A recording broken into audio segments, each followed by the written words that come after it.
2020లో విడుదలైన the invisible man ఒక psychological horror thriller సినిమా. హెచ్.జి. వెల్స్ రాసిన క్లాసిక్ నవల ఆధారంగా రూపొందినప్పటికీ దర్శకుడు లీ వానెల్ దీనిని ఆధునిక కాలానికి అనుగుణంగా డొమెస్టిక్ అబ్యూజ్ నేపథ్యంలో అద్భుతంగా తెరకెక్కించారు. సినిమా సముద్రపు ఒడ్డున ఉన్న ఒక అత్యాధునిక బంగళా వద్ద మొదలవుతుంది.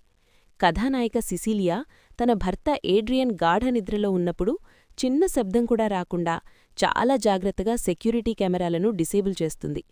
తన సోదరి ఎమిలీ సహాయంతో అక్కడ్నుండి తప్పించుకొని పారిపోతుంది. ఆ సమయంలో ఆమె పడే టెన్షన్ చూస్తుంటే ఏడ్రియన్ ఎంత క్రూరమైనవాడో మనకు స్పష్టంగా అర్థమవుతుంది. ఏడ్రియన్ నుండి తప్పించుకున్న సిసిలియా పోలీసాఫీసరైన తన స్నేహితుడు జేమ్స్ ఇంట్లో ఆశ్రయం పొందుతుంది. ఆమె మానసిక స్థితి ఎంత దారుణంగా ఉంటుందంటే కనీసం ఇంటి ముందున్న మెయిల్ బాక్స్ వరకు వెళ్లడానికి కూడా భయపడుతుంది. ఏడ్రియన్ తనను వెతుక్కుంటూ ఎక్కడ వస్తాడు అనే భయం ఆమెను అనుక్షణం వెంటాడుతూనే ఉంటుంది. కొద్ది రోజుల తర్వాత ఏడ్రియన్ ఆత్మహత్య చేసుకున్నాడనే వార్త తన సోదరి ఎమిలీ ద్వారా సిసిలియాకు తెలుస్తుంది. ఏడ్రియన్ సోదరుడు టామ్ సిసిలియాను కలిసి ఏడ్రియన్ తన వీలునామాలో ఆమె కోసం $5 మిలియన్ ఆస్తిని కేటాయించాడని చెబుతాడు. ఏడ్రియన్ చనిపోయాడని తెలిసి సిసిలియా ఊపిరి పీల్చుకుంటుంది. కాని అక్కడే అసలు కథ మొదలవుతుంది. నిజానికి ఏడ్రియన్ చనిపోలేదు.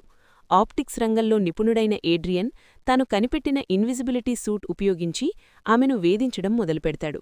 ఏడ్రియన్ ఇన్విజిబిలిటీ సూట్ ధరించి ఆమెకు కనిపించకుండా ఆమెను నీడలా వెంటాడుతూ చిత్రహింసలకు గురిచేస్తాడు. తనకు ఎదురవుతున్న వింత సంఘటనల గురించి సోదరి ఎమిలీకి, స్నేహితుడు జేమ్స్కు చెబితే వారు ఆమె మాటలను నమ్మరు సరికదా, ఆమెకు పిచ్చిపడుతుందేమోనని ఆందోళన చెందుతారు. ఇటువంటి క్లిష్ట పరిస్థితుల్లో కంటికి కనిపించని భర్త నుండి సిసిలియా ఎలా తప్పించుకుంది? సమాజం ఆమెపై పిచ్చిది అని ముద్ర వేసినప్పుడు తనను తాను ఎలా నిరూపించుకుంది అనేది తెలియాలంటే ఈ సినిమా చూడాల్సిందే. ముఖ్యంగా క్లైమాక్స్లో సిసిలియా ఇచ్చే ట్విస్టుకు ఖచ్చితంగా మైండ్ బ్లాక్ అవ్వాల్సిందే. సినిమా చాలా బావుంటుంది, తప్పకుండా చూడండి. ఈ వీడియో మీకు నచ్చితే లైక్ చేయండి.